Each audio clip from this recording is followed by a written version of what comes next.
TV9 ముందే చెప్పింది పెరుగుతున్న గోల్డ్ సిల్వర్ ధరలను చూసి కొనుగోలు చేయొద్దని టీవీ9 చెప్పింది. ఇదే ఇప్పుడు నిజమని రుజువైంది. బంగారం వెండి ధరలు పెరిగి పెరిగి బుడగలా పేలిపోయాయి. ఇంటర్నేషనల్ మార్కెట్లోని ట్రెండ్ మన మార్కెట్లోనూ కనిపిస్తోంది. బంగారం వెండి ధరలు కుప్పకూలాయి. హైదరాబాద్ లో కిలో వెండి ధర ఏకంగా 75,400 రూపాయలు తగ్గింది.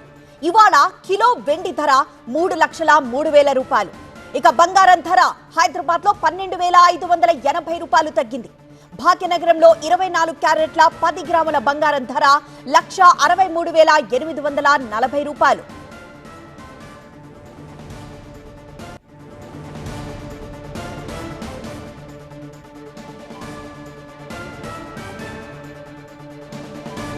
అయితే బంగారం వెండి ధరల విషయంలో అగ్రరాజ్యాలు గేమ్ ఆడాయి.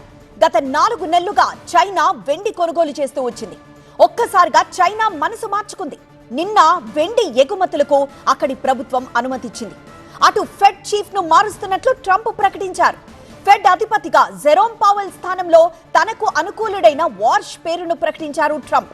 అమెరికా చైనా పరిణామాలతో గోల్డ్ సిల్వర్ పతనమయ్యాయి.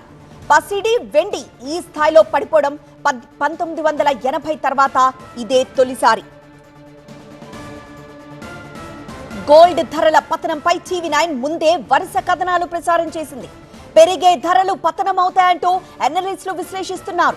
పసిడి కొనుగోలు చేయొద్దంటూ నిపుణులు హెచ్చరించారు.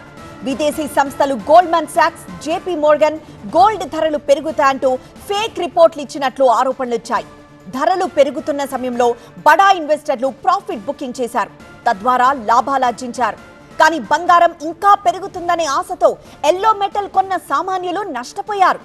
గోల్డ్ సిల్వర్ కొనుగోళ్లు ఇప్పట్లో సేఫ్ కాదని విశ్లేషకులు అంటున్నారు.